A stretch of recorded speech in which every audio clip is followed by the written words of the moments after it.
What's the difference between moody and intimate and morally gray? So the moody and intimate one is in the quiet between heartbeats. They find each other, a killer and his match, drawn together by death, bound by. I can't say this seriously. Say it. If you're going to say it, say it.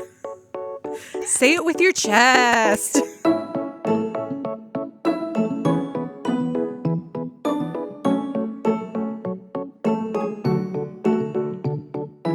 Welcome to another episode of He's Just the Plot, a podcast about book boys and wondering, are they okay?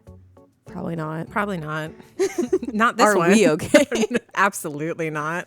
Here we analyze our book boyfriends and apply counseling theories and techniques we would use if they were our clients, because guys aren't the only people who say, maybe we should take a break. That's how I felt about this book. Maybe we should take a break. I kind of digged the book. But that's why it's okay to have different opinions. 100%. But this is exactly why I didn't want to go into this genre. Who are you? Hi, I'm Alyssa, a resident overthinker, professional character therapist, and someone who's starting to worry about my ideal man list being nothing but DSM-5 diagnostic checklist. Ooh, I like that. I liked professional character therapist. Thank you. That's a title that I want. It sounds a lot better than like regular therapist. I'm just an unlicensed therapist currently. Same. Soon to be. Soon. Hi, and I'm Nora.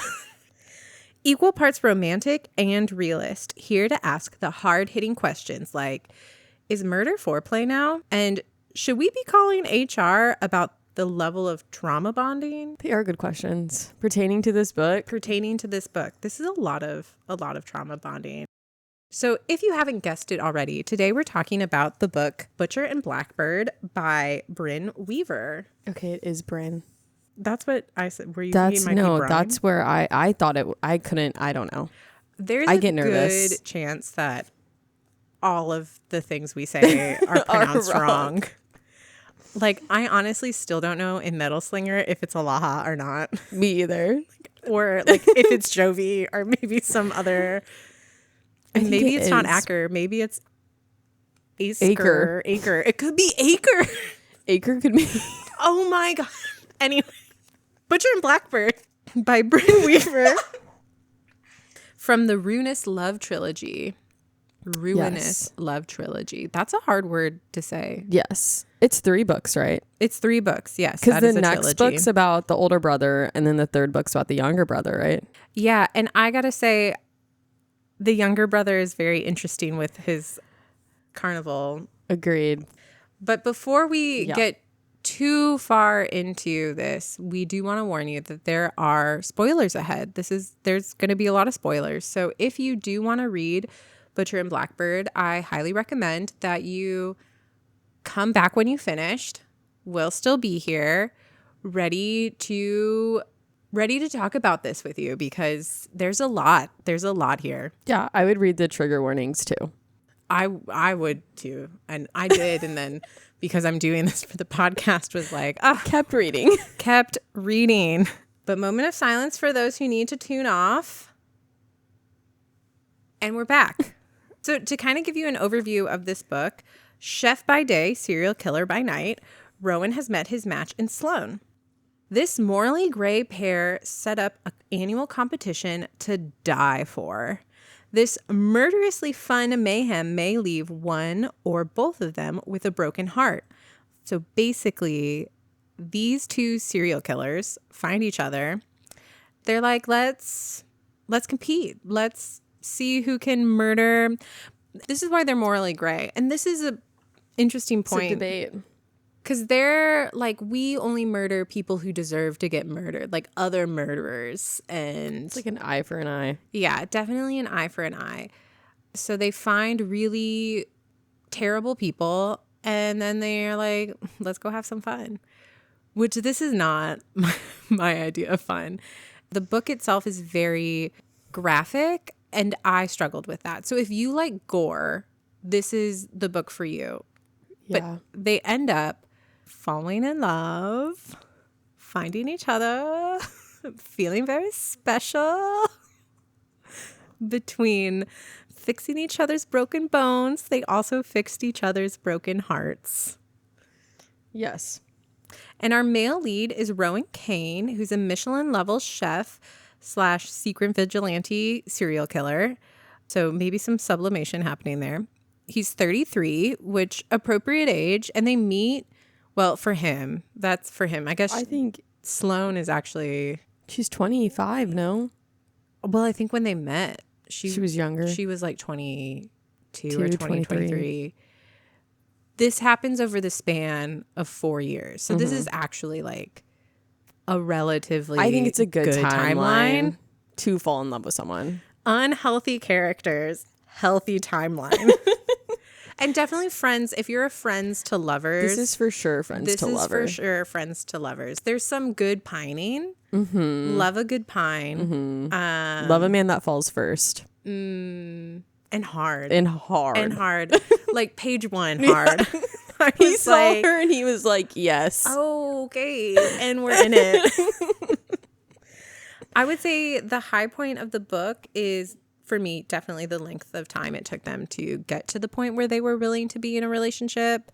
And it was a really slow build based on them needing to get to know each other because very obviously they both have trust issues. Yeah. They both have a very traumatic past, which has led to a very traumatic present. And so I think that that they took the time to really open up and begin to trust one another was maybe the healthiest thing in the book.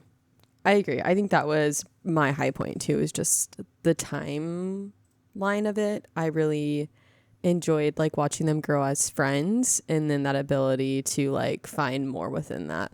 And then my low point, honestly, the banter I really didn't like. And this is going to be a lot of people's high points because people talk about the banter all the time. But I thought it was all too on the nose. And I also felt like Sloane was really young when they met. And still, I mean, and it took a long time to get to where they are. So I appreciate that. But she's young and like, and maybe that's why I found the banter annoying. Because I was like, this is childish. Also stop murdering people. I think also the low point was all the murder and gore. Yeah, I think the banter felt like just like I don't know. I think that's where it like gets really hard with like romance books or like any genre dealing with romance, where it sometimes feels like a Wattpad. And I feel like I'm 13 years old again reading that banter. And so I think that was like moments where there was moments where I enjoyed it and I thought it was really good. And I think I enjoyed it like more towards like the end of the book. I will say, yeah, the beginning was the hardest part for me. And then towards the end, I was like, okay. You said, I'm done. You're going to do what with your dislocated shoulder? Okay. Yeah, that honestly, there was another low point, but I think it goes against like preference of like what you enjoy reading. Wait, what was your other low point? I don't know. The one part where, so obviously there was like chapters of just like straight sex, right? Yeah, this is, if you want spicy, yeah, this is the spice. This was, I had to be like, I shouldn't read this book where I am right now. Yeah, I had read it and I read it on my Kindle, but I was also listening to it. So I think listening to it was also really interesting. And oh, yeah, because you had the Irish accent. I did. Oh, he's Irish, by the way. Oh, yes. We didn't incorporate that. We need to incorporate that because there is some cultural awareness that needs to happen. Absolutely. No. And if any of y'all like audiobooks, I'm not going to lie, the Irish accent in the audiobook was hot. That's it hot. was hot. But it did it for me. This is my thing when it comes to sex in books. I'm pro have a sex scene in a book, but the sex needs to move the plot forward. I don't need to read gratuitous amounts of sex scenes for the sake of like having them. Yeah. Which if you do, that's fine. I'm not. But that for me, I'm like, okay, that's enough. at this point. Like I want the story to keep going. Mm-hmm. So I need her to finish. She finished a lot. She finished some of his face. A lot. Like, Yeah. Why There was I- just like, I felt like I was seeing like 45 minutes of just straight. like, I'm like, she needs some electrolytes. Literally. And then there was like one scene where he was ready to go to bed, and she was ready to keep going. I was like, girl, How? You're broken.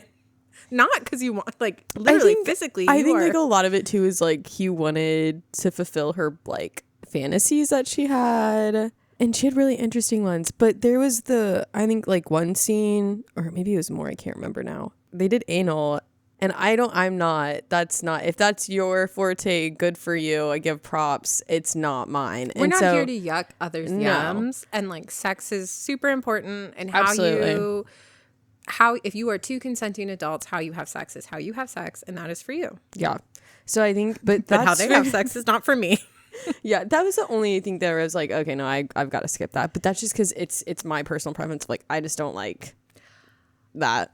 So there's some interesting things, and I don't want to psychoanalyze Sloane too much, but like she had a traumatic past and really internalized her friends' Yes.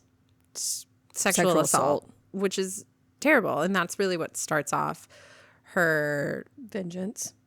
I would say they both have a compulsion for murder, and that's what her compulsion stems from.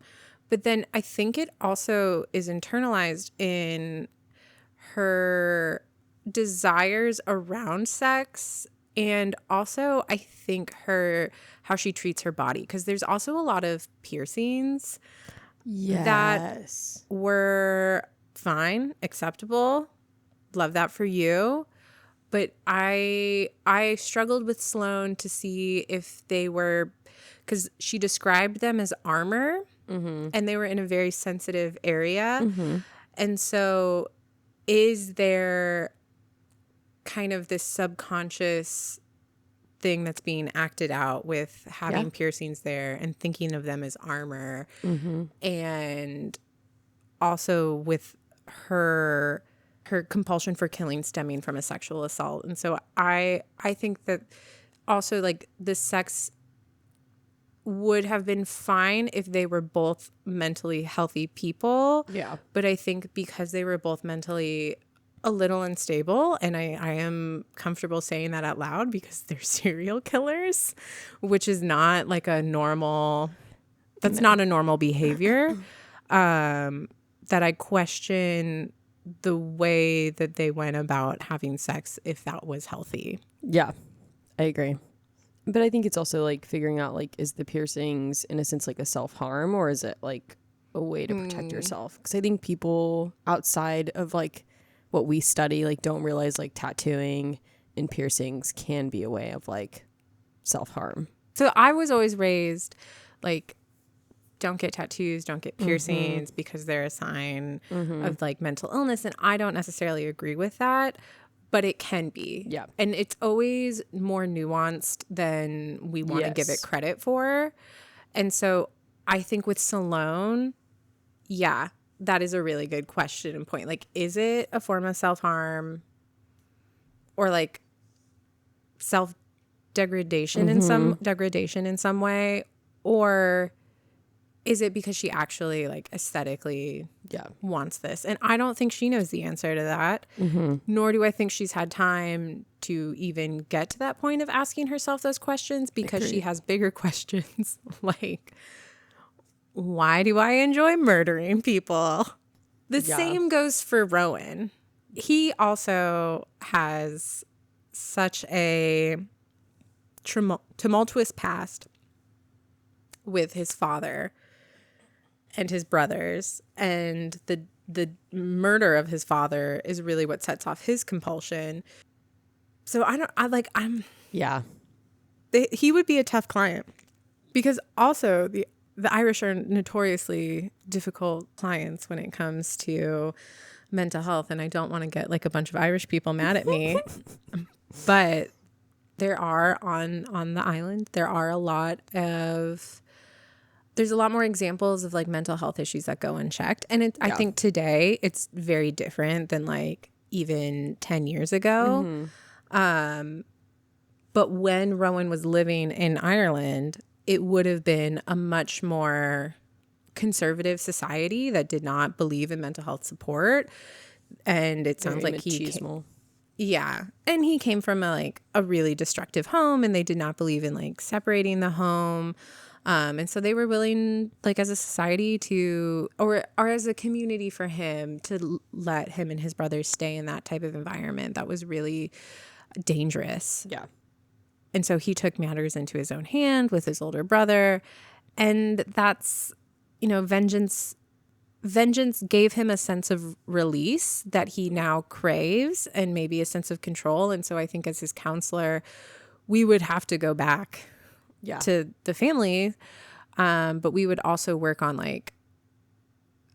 I think sublimation and trying to channel those impulses into other more productive areas. So he is a chef. So I already think he's started that in some way. And how we can enhance that to decrease his need. Like, can we switch from hunting humans to, I don't know, to ethically hunting animals? What are your thoughts? No, I agree with a lot what you had to say. I think definitely kind of going into that family aspect, and just like I think the counseling theory that I talked about with Rowan was to kind of go the attachment style. So he has very much avoidant attachment. And I think that's why it was really vital and important for them to grow that friendship with each other before going into a relationship. Just because childhood trauma that he had with their living situation, his dad, he's just very emotional, isolating as well, super hyper independent. And I definitely think he has control issues. And I think it shows in a lot of scenes throughout the book. And I think it shows in his cooking as well. I think in a sense of he controls the kitchen, he controls what's on the menu type of thing.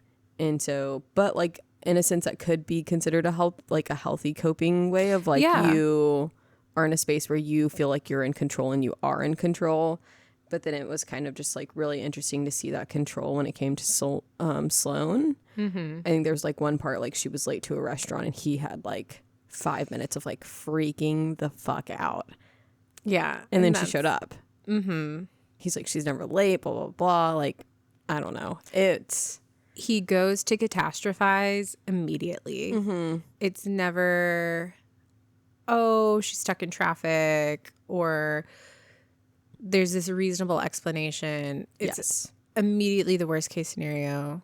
And that stems back to, for him, a lot of times immediately it was the worst case scenario in his childhood. And and we've talked about this before, most of counseling is just learning to reparent yourself, mm-hmm. which is hard. Mm-hmm. Rowan will need years and years and years of intensive therapy. And I think you have to with clients similar to him and with cultural backgrounds like him, I feel you have to really ease into therapy too. So mm-hmm. I wouldn't straight off go off let's talk about your childhood trauma. Oh, that's no. I'm going straight in. I said, so your dad abused you? Yeah. I think that's where I think I was thinking of counseling theories where I was let's start off with your attachment style of okay, this is kind of what you're doing. Here's what's going on in your relationship. So I think in a sense Sloane brings out good and positive things with Rowan. So I think she becomes, I guess in a sense breaks down his barriers that he has. He has mm-hmm. this wall built up, and over time she's slowly breaking it down. And I think there's parts and moments where he tries to fight that vulnerability, and he tries to he has that fear of I'm scared that this relationship is gonna be destructive. And I think he even I don't know if he says that exact word. I think he fears that they're gonna like ruin each other. Yeah, like he's destructive. Yeah. He's gonna ruin her. He's not worthy. He needs to go away because he was never worthy of love to begin with. Mm-hmm. And the only people he can really rely on are his brothers. And I don't even think he fully trusts his brothers. I think the attachment style is a really good place to start because it helps explain the here and now of him and Sloane, which is what he's interested in doing, and would be like the only reason he would come to therapies because Sloane asked. And so you start with what do you want to work on? What are you interested? And then as you build that relationship, which is going to take a long time, and peel back the layers, you get to, okay, here's this very big glaring issue that like we need to discuss when you're ready. I just like to jump right into when we do these. I'm like, all right, I've already established this relationship with this person. We're deep in it because I know everything about them because I read all about it. Yeah. But I love that you brought that up because it is such a good point, because I also don't want our listeners to go in and be like, my therapist is going to be like, so your mom hates you, like, which is not what I would do. So your mom was an alcoholic and a narcissist. Let's start there. Yeah. That's not how therapy goes. Some clients, though, will be like, so my mom was, and we'll be like, some are like there and like, they're like, I already know what I'm coming in for. And then there's some clients, which I feel like this is like what category Rowan would fall into, like where you really have to like pull to like get information out. And it's like pulling teeth with clients like that. I also think this could be a situation where Rowan is forced to do therapy because he got caught and he's in jail and he needs, like, he's doing mandatory counseling. Yeah. Which is a thing. And it, as a therapist, we've all had to have some type of training with mandatory counseling. And that's even harder. Like you start with really our resistant. relationship. Yeah. Like, how do we break through this resistance to get to the part where you're willing to say, maybe I do want to like work on something. Yeah.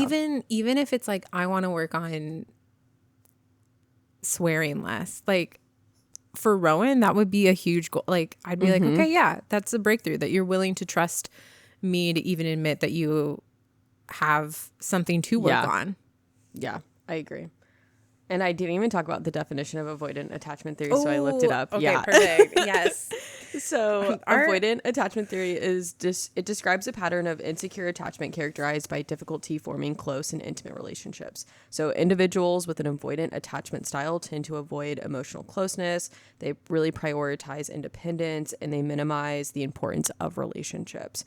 And this is really developed through childhood experiences such as like inconsistent or unavailable caregivers, emotional neglect, rejection or criticism from parents, and traumatic events. So I think that's why this would be like a good gateway into just starting a therapeutic relationship with Rowan, as like, hey, let's talk about like this attachment style, like your here and your now, like your relationship with Sloane. And then eventually like working in like ways of like, well, how did past experience affect this? How did, emotional neglect that you experienced, inconsistency. And so I think that's why kind of where my headspace was on like figuring out like a theory that would work with Rowan. Yeah. No, I think the attachment theory is a really good place to start. And then I would add in the underlying theory of Roger's unconditional positive regard. Yeah. Specifically because he has never experienced unconditional positive regard, which is this idea of like, I am always going to support you and be on your side. You can do bad things, but that does not mean you are a bad person. Yeah. So while your actions are maybe not the actions of someone who's making healthy choices, you are capable of change and you can get to a point where you are making healthy choices. And I'm here to support that and trust that in your abilities and like really just care about that person in a positive way, which is incredibly hard. Like that is to truly be Rogerian. I always want to say a hard G. Yeah. But to truly be Rogerian in that, and that is one, I think, actually very hard. And two, I think why so many counselors practice person-centered therapy. Yeah. Because to have that experience is like life-changing. And that's really what you, as a parent, usually want to provide for your kid. Yeah. Unconditional love, unconditional positive regard. Like, I care about you no matter what. It doesn't mean I'm always going to agree with you. Yeah. But my care and my love is always going to be there. And so that goes back to a lot of the counseling is reparenting. And so then kind of just showing them that there can be people out there who want you to be the best you can be. Kind of going off of that, I think he forgets like love can be unconditional. And so there's like a lot of moments like where he freaks out internally because he thinks like Sloane left and he's like, I fucked up our relationship, like I fucked up the situation. And then she's kind of like still there. And so I think it's like slowly breaking down his barriers, but I think it's important for him to recognize like you also don't just get like unconditional love from like a romantic partner, but it can be from like your siblings and like your friends and just people who want the best for you. And I think he has unconditional love from his brothers, especially his younger brother, who's like really trying. He's really trying. He's like, so cute. I need a physical barrier from y'all. Yeah. But anytime you need me, I live in a different state, but I will be there. I will try. And then, of course, he picks a partner that, like, I was like, okay, but that's for another book. Yeah. But it's hard to see it. It's hard to see it because your brothers have always been there. You're trauma bonded with your brothers over, like, it really closes your circle. And I will give Rowan credit for opening up his circle to Sloane. Like that must have been really hard. Yeah. Because it sounds like before that he was a closed little clam, and now he's opening up to the pearl of love. I just came up with that. It's so cute. It's a good one. Thank you. I work really hard on these in my head while we're talking. I don't know, kind of going into that, some like key concepts that I think could be talked about throughout sessions is just like emotional avoidance. So like he really suppresses vulnerability through control and isolation.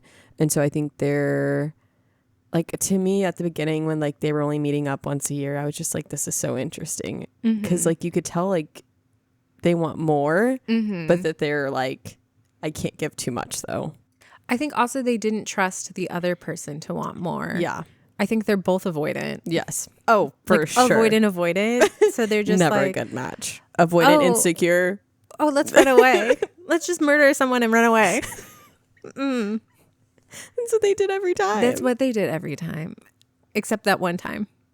Although I will say, when Sloane found the courage to be like, okay, I'm coming, I'm going to this gala for you. Oh my God, I know. And I wanna dress up for you and be here for you. And he's just oblivious. He's such a man. This is in that part. I'm like, he's such a man. And he was like, "You ready to have some fun?" And she's like, "Oh, he likes me. This isn't in my head." And then she like realized what he meant, and like my heart genuinely broke for her. I was like, oh no. Yeah. Like that was really sad. And then he realized he messed up. And I think he was like, I'm never going to get this chance again. Like it's gone forever. Like he couldn't believe it. So that was probably like, I actually think a really well written emotional scene. And I will give props to the author for that. Cause I had a real emotional response to that. I did too. For sure.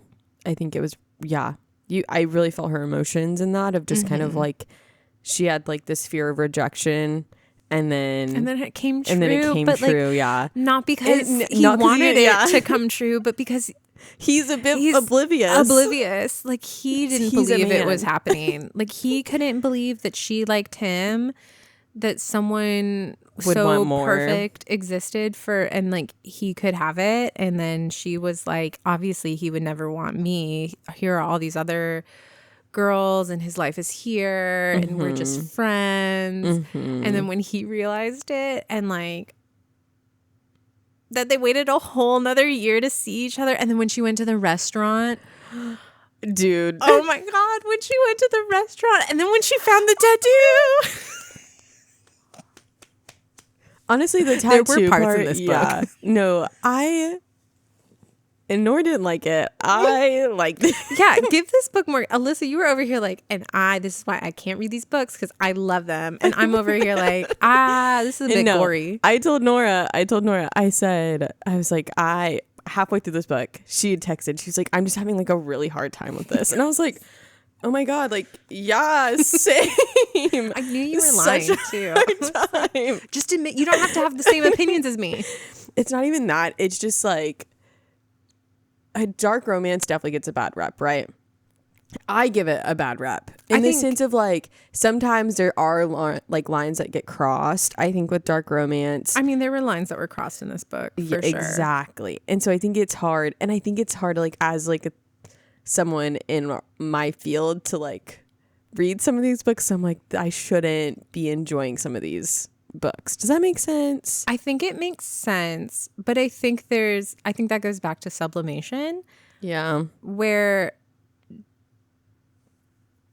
I think just because you're interested in something doesn't mean you're going to do it. And so you found like an outlet in reading dark romance, which kind of gives you, and I think too, part of dark romance is because there's a bit of a scare factor in it, and it is really edgy and titillating. And I think your fear response and your arousal response are very close to each other in the brain. Like, I do think there is some kind of like hormonal, chemical, brain activity, like everything's getting triggered.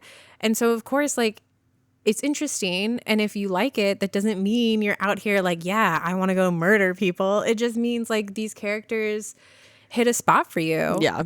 And like, For if sure. reading dark romance is what prevents you from committing dark romance, like, go for it. Like, read it. Committing dark romance. I read The Haunting of Adeline, so and Mask Off. I've avoided dark romance up until this book, guys, for the sole reason that I knew I was gonna like it. Yeah, Because the closest I ever got to dark romance was like mafia bosses books. Not the mafia boss. Honestly, I love a cell phone book. Like those little cell phone novels. Dude, the mafia ones, Sweetest Oblivion, chef's kiss. All I have to say. Anyways. But I think you as a person, and not to psychoanalyze you, but I think you as a person have always enjoyed a strong male lead who's willing to take control of a situation. Yeah. And I do think there is some like cultural relevance for you in that. I think your dad has a lot of that. I think you're Hispanic and machismo culture. And I said that real wrong, but it's fine. It's okay. I'm trying.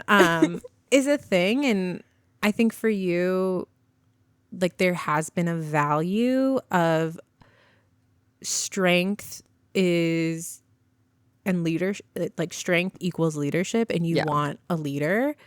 And so in dark romance, a lot of times these guys are very like strong and assertive, which you can associate with leadership, which is what you're looking for. And like, you can psychoanalyze that all day, or you can just sit back and enjoy it and then be like, a okay, man who takes control. You do. Yeah. But then you can find it in other ways too. For sure. Like, it doesn't have to be like an unhealthy, No, I like a man who 100%. murders for me, you know? I'm just saying, please don't date a murderer, because I am not going to support that. Have you seen that TikTok where it's like, if you're like 6'1", like, okay, like, you got mommy issues, I can see past that. 6'4", don't tell me your criminal background. I'm like, no, period. You're like 5'0". My license Literally says 5'0". My license says 5'2", okay? Oh my God, is the 2 inches of lying? I think of it like 2 inches of like, I give off that I could be above 5 foot. You know what I mean? Like, I give off, like, if I was a man, I'd be 6 foot. I'd be 6'2". I feel like my aura gives off. This is derailed. Okay. Anyway, so back to the key concepts. I also talked about like fear of intimacy. So I think he really believes that like connection and intimacy could lead to pain and rejection. So like just that fear of like them kind of being like the downfall of each other, or like him being the downfall of the relationship, which in a sense I guess kind of ends up happening. I mean, but they end up together. Is it not a self-fulfilling prophecy situation? When you do that, it's like in a sense you manifest it for yourself. I think another one is protectiveness, like protective violence. So he really uses violence as a misplaced emotional regulation for himself. Yeah. And I think you'd kind of talked about that and touched on that earlier.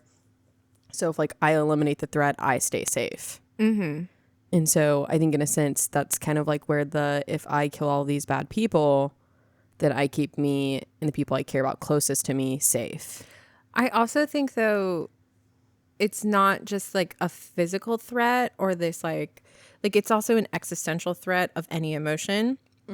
Because I think for men, a lot of times the only emotion that they are allowed to show is anger. And so anything that they cannot understand comes out in anger and a need to control. And this is a very big generalization. This is not all men, but stereotypically. And I think Rowan has this, where if he feels out of control, he feels unsafe, and he feels out of control anytime he has some big emotion. And I think that's what triggers the need for the violence, because then it calms the emotion. I've released, like I've done this physical activity. I've released all of these endorphins. I'm now in a different state of mind, and I feel this sense of control, and the others around me are safe. Yeah. So I think that's a good point, and like to bring up that it's also like an existential threat of any emotion. I agree. Oh, I agree.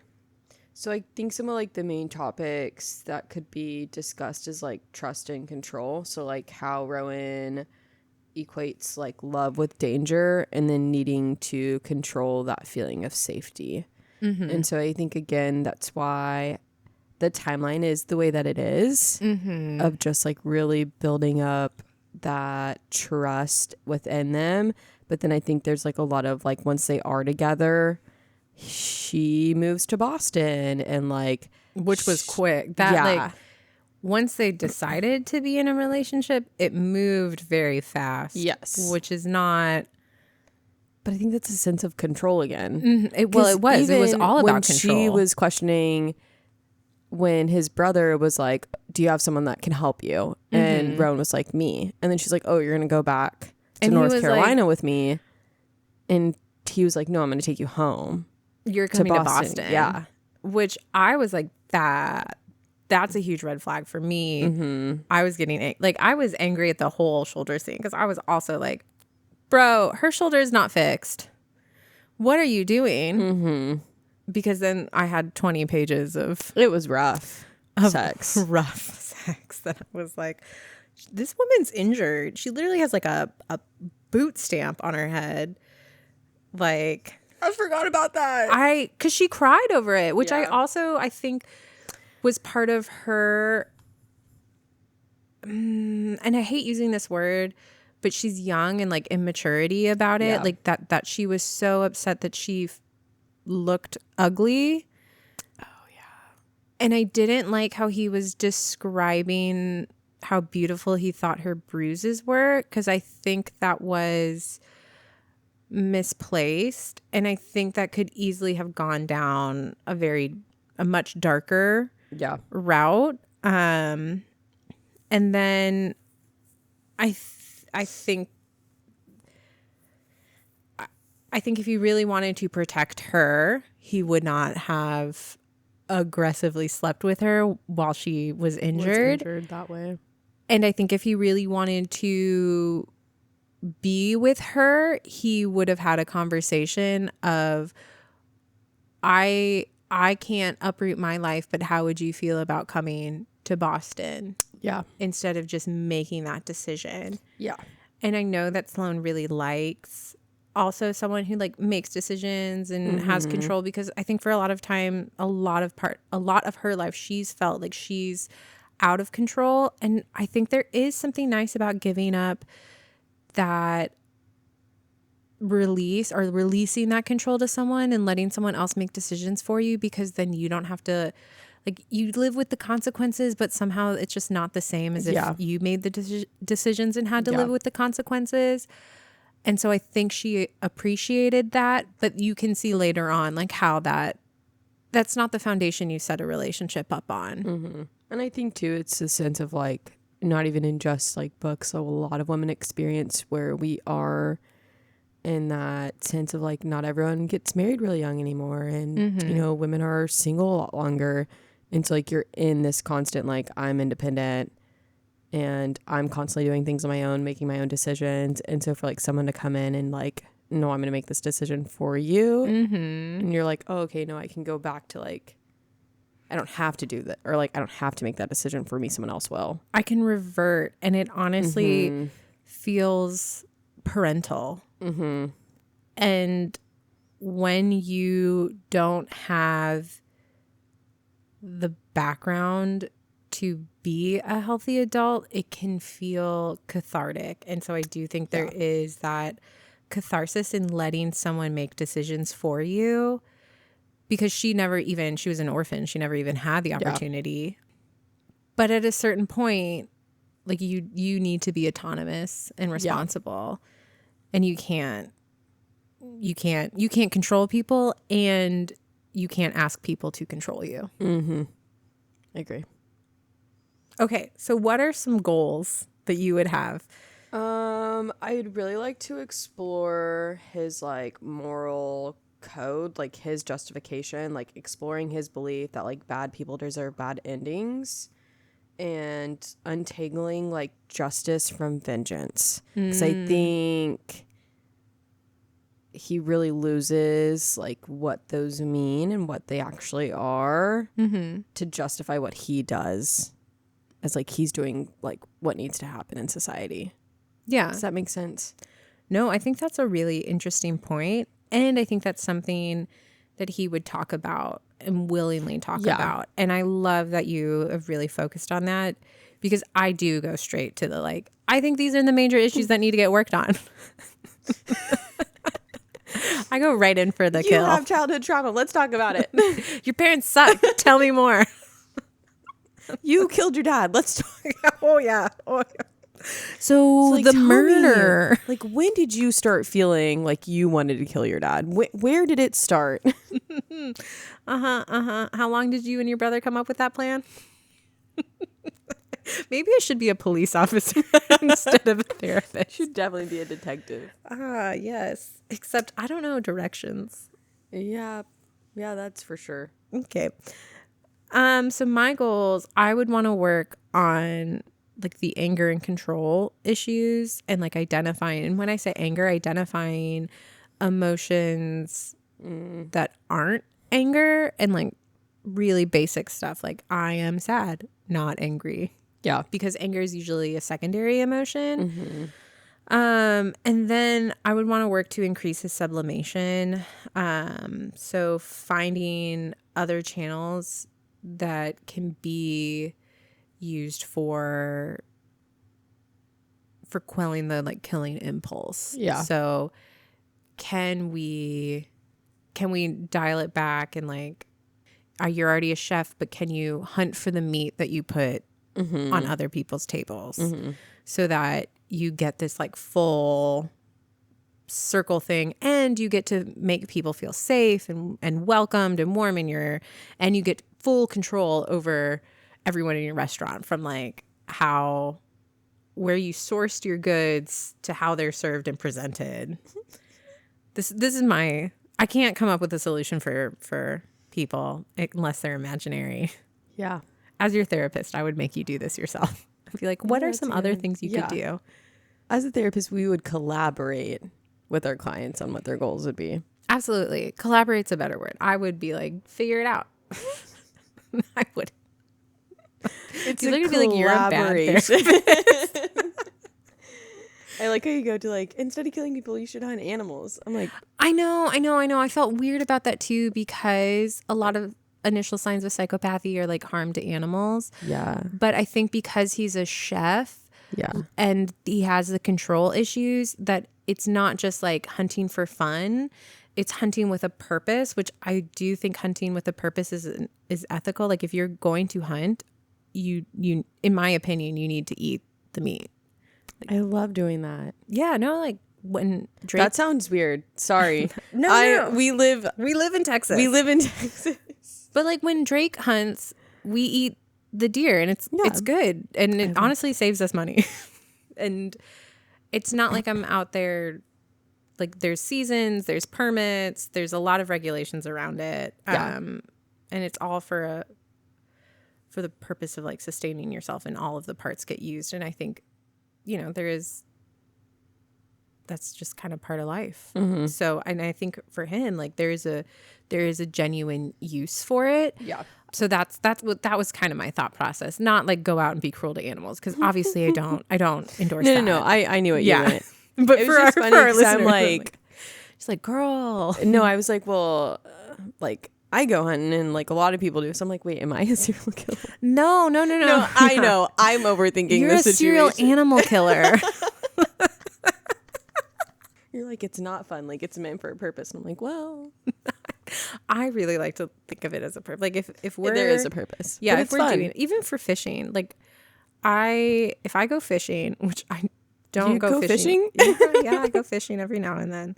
I go gigging with my sister from time to time. Oh, fun. I secretly am country. It's disgusting. No offense to country people, but like That's it's gonna wild. ruin my rep as a city girl.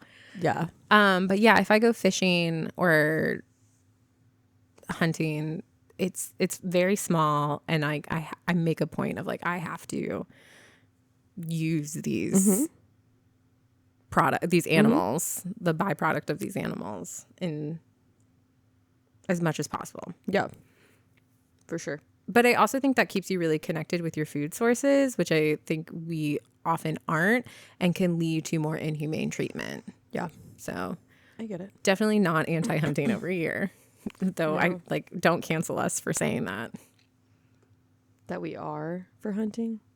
Yeah, I feel like people can We live in be- the South. Okay, but You're right. We might have listeners in from Australia.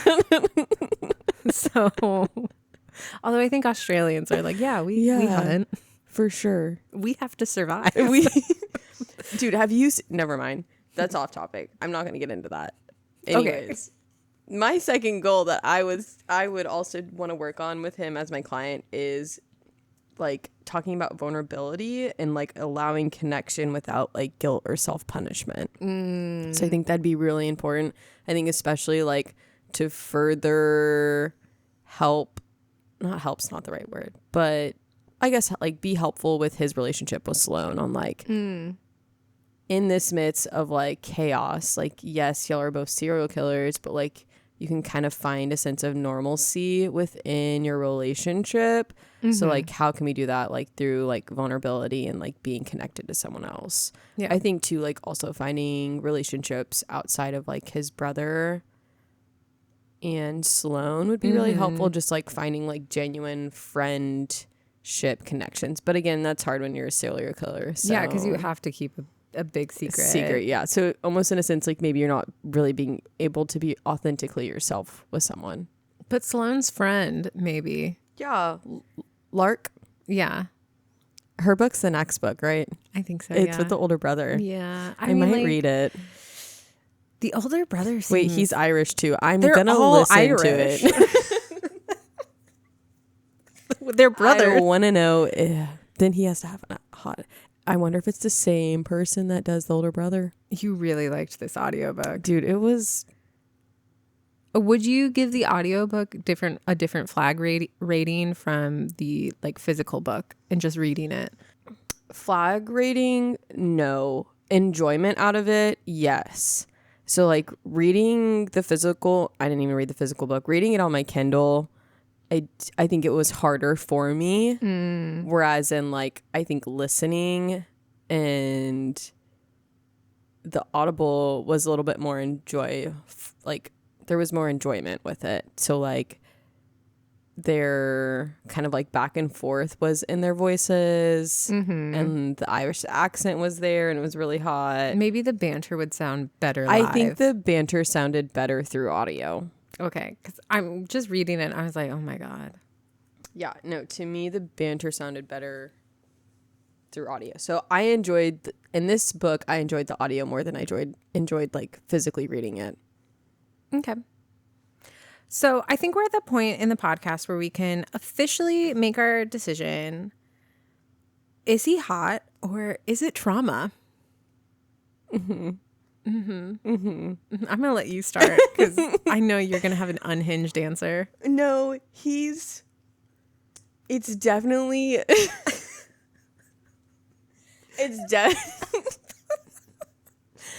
it's definitely trauma. Like, oh, thank God. Like for sure. Like, Capital T trauma. Yeah, but like it's trauma. Yeah. It's trauma. Mm-hmm. Yeah. Yeah. Do not date. Don't date him. I would never. Oh my God. He was hot though. It was the accent, in all honesty. It's and trauma. His like description of like what he looked like. Anyways, trauma, guys. Don't date him. I would give this book my flag rating. Like for me, obviously he's trauma. Yeah. And then my flag rating, I would 2 red flags. I agree. Not for the same reasons. I would say, yeah, this book for me, it's too gory, and I don't like the banter, excuse me. And while there were some really heartfelt moments that elicited good reactions out of me, where I really just had an emotional response and I appreciated, it didn't overtake the like disbelief I had to have. I agree with the 2 red flags. I think mine is just like they for sure need therapy. For sure. My last sentence, I put oddly heartwarming read for about 2 deeply broken people that find a sliver of normalcy in their chaos, but just maybe with some therapy and fewer knives. Oh, that's good. Thank you. I like that. Yeah. And so 2 red flags. I did enjoy it a lot more than I expected that I would. I can't even lie. Yeah, you were eating this up. I'm really surprised at your flag rating. The relationship was not healthy. And so I think that's what I like based it off of. Of like, I think they could really both benefit from individual therapy and couples therapy. Not that like, in a sense, if like you go to couples therapy means that like your relationship's horrible. I think couples therapy is in a sense just to help your relationship grow in a direction that's beneficial for both of you. And so I think they could benefit from that. Okay, well, thank you everyone for listening. This one has been fun. I've learned so much about dicks that I didn't know I needed to know. But more importantly, stay reading. Stay reading.